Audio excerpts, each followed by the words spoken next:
Salam sejahtera Malaysia, terima kasih kerana menonton video-video dalam channel ini. Sebelum kita mula, jangan lupa untuk tekan tombol subscribe, share, like dan komen. Let's go! Salam sejahtera dan selamat petang. Salam perpaduan kepada semua pendengar berita seterusnya dipetik dari Malaysia kini bertajuk KDM dakwa Haji G tiada lagi majoriti. PH Nafi ada buat pusingan you. Berita penuh. 3 adun dari Parti Kesejahteraan Demokratik Masyarakat KDM berpandangan pengurusi Gabungan Rakyat Sabah GRS Haji G Nor tidak lagi mempunyai sokongan majoriti sebagai Ketua Menteri. Presiden KDM Peter Anthony berkata Perlembagaan Negeri Sabah menggariskan bahawa Ketua Menteri sebagai Ketua Parti perlu mendapat sokongan majoriti dalam DUN Sabah. Oleh itu, di bawah perkara 7-1 Perlembagaan Negeri Sabah, Adun Sulaman Haji G Nor hendaklah meletakkan jawatan serta-merta katanya dalam kenyataan malam tadi. Dia berkata KDM akan menyerahkan kepada Yang di-Pertua Negeri Sabah, Joharim Mahirudin untuk memutuskan pelantikan Ketua Menteri baru berdasarkan apa yang termaktub dalam Perlembagaan Negeri Sabah. DUN Sabah mempunyai 79 adun, dengan 6 daripadanya adalah adun lantikan. Dengan langkah KDM itu serta UMNO dan BN Sabah yang menarik sokongan terhadap Haji G malam tadi, Kerajaan Sabah kini mempunyai sokongan 38 adun, iaitu 29 daripada GRS, 7 daripada PH dan masing-masing seorang adun bebas dan Parti Harapan Rakyat Sabah. Sekurang-kurangnya 40 kerusi diperlukan untuk mencapai majoriti muda, manakala BN memiliki 18 kerusi, KDM 3 kerusi dan PAS 1 kerusi. Pengurusi BN Sabah Bung Mokhtar Radin malam tadi mengumumkan pihaknya menarik balik sokongan terhadap Haji G sebagai Ketua Menteri, sekaligus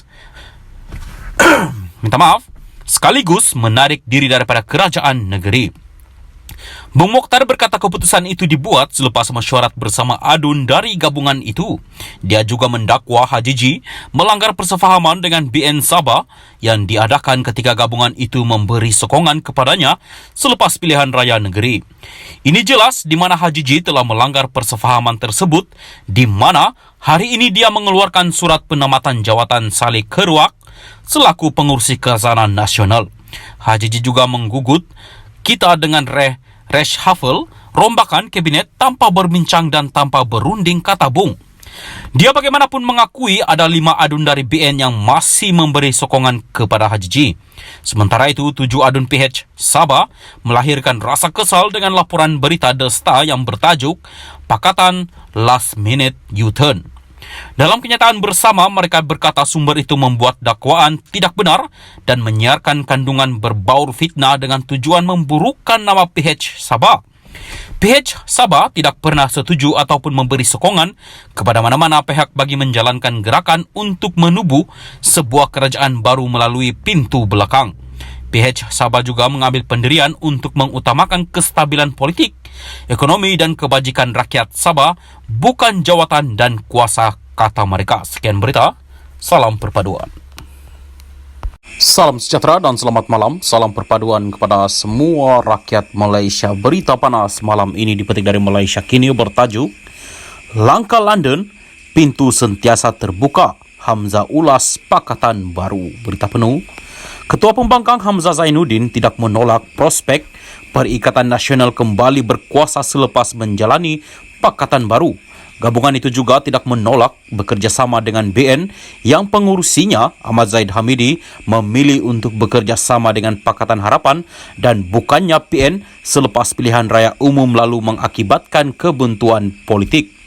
Pintu sentiasa terbuka, katanya, menjawab soalan mengenai PN membuat kemunculan semula di peringkat kerajaan persekutuan dengan sekutu baru. Menurut BH Online, Setiausaha Agung PN itu berucap pada siri ceramah Klub Concorde. Klub Concorde ialah forum mengenai isu semasa oleh penceramah terpilih yang dimulakan oleh wartawan veteran. Berkongsi ramalannya mengenai pilihan raya negeri akan datang, Hamzah berkata PN akan menawan Selangor yang berada di bawah kawalan PH sejak 2008 lagi. Bagi Negeri Sembilan yang dikuasai PH, Hamzah berkata peluang pertandingan 50-50. Bagaimanapun, Hamzah mengakui kekuatan DAP di Pulau Pinang dan percaya negeri itu akan kekal dalam kawalannya. Dalam perkembangan berkaitan, dia menjangkakan BN akan mengekalkan penguasaannya di Kedah, Kelantan dan Terengganu. Mengenai soalan kerjasama dengan BN, Hamzah mengelak daripada menyifatkan ini sebagai lebaran baru muafakat nasional. Bekas Menteri Dalam Negeri itu berkata, jika pakatan baru ini menjadi kenyataan, pemimpin pakatan masing-masing mesti bersetuju dengannya. Kerjasama ini perlu menjadi satu dasar yang dipersetujui semua pemimpin parti bersatu, PAS dan UMNO. Jika semua percaya dengan satu matlamat yang sama, maka tiada masalah untuk mewujudkan kerjasama ini. Jika ada satu pihak kata tidak, maka ia tak akan berlaku. Namun, jika kita percaya antara satu sama lain, kita boleh mencapai matlamat kita, katanya. Dia juga menegaskan asas pakatan ini akan memastikan kepentingan semua kaum. Hamzah juga berkongsi pendapatnya tentang bekas partinya UMNO yang mengalami kemunduran terbesar dalam pilihan raya umum ke-15. UMNO perlukan kerjasama baru untuk parti itu membuat pembaharuan, katanya. Jelas Hamzah lagi, UMNO memerlukan pembaharuan besar-besaran atau berisiko ditolak sepenuhnya oleh rakyat. Kenyataan Hamzah itu susulan dakwaan terdapat rancangan baru yang digemburkan sebagai langkah London untuk menjatuhkan kerajaan sedia ada. Sekian berita, teruskan bersama channel ini. Selamat malam.